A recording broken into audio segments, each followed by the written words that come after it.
নমস্কার বন্ধুরা, আমার চ্যানেলে আপনাদের স্বাগত জানাই। আজকে আমি আপনাদের বানিয়ে দেখাবো বিট কাবাব। প্রথমে বিট, গাজর, আলু সব কেটে ধুয়ে রেখে দিয়েছিলাম। এবার আমি কুকারের মধ্যে সেদ্ধ করতে দেব। বিট, গাজর, আলু আর ছোলার ডাল ধুয়ে রেখেছিলাম, এবার দিয়ে দিলাম।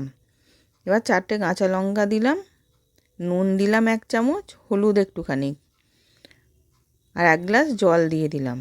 দিয়ে ওটা সিটি দিয়ে দেব। আর এদিকে আমি পনিরটাকে গ্রেট করে নেব।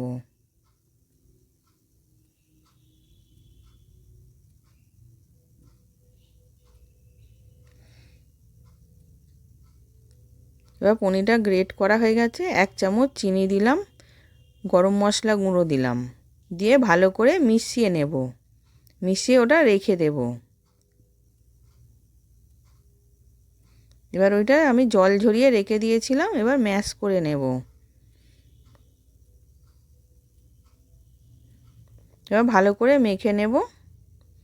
এবার ভালো করে মাখা হয়ে গেছে। রসুন পেস্ট 1 চামচ, আদা পেস্ট 1 চামচ, কিচেন কিং মশলা 1 চামচ, আমচুর মশলা 1 চামচ, চিনি 1/2 চামচ, ধনে পাতা কোচানো, পুদিনা পাতা কোচানো, কর্নফ্লাওয়ার 1 চামচ, ব্রেড ক্রাম্বস 1/2 বাটি, আর কেশরি মেথি দিলাম কিছুটা।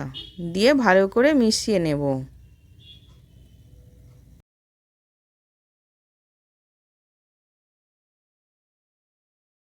ভালো করে মেখে নেব। এবার মাখা হয়ে গেছে। ওর মধ্যে আমি গ্রেট করা পনিরটা দিয়ে ওটাকেও মেখে নেব।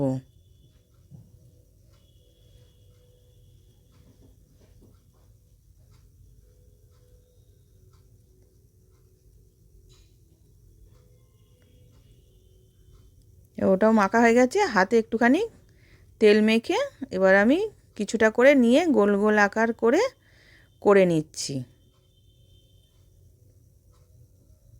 এবার সবগুলোকে ওরকম করে করে নেব। একটা ননস্টিকের চাটু বসিয়েছিলাম, চাটুর মধ্যে ঘি দিয়ে ব্রাশ করে নিচ্ছি। নেওয়ার পর আমি কাবাবগুলোকে দিয়ে দেব। এবার আমি কাবাবগুলোকে সব দিয়ে দিচ্ছি। দিয়ে কিছুক্ষণ কম আঁচে দিয়ে রাখবো।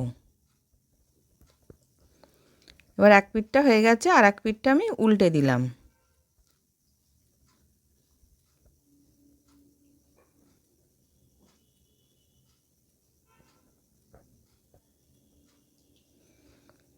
এবার দুদিকটাই হয়ে গেছে, আমি এবার তুলে নিচ্ছি।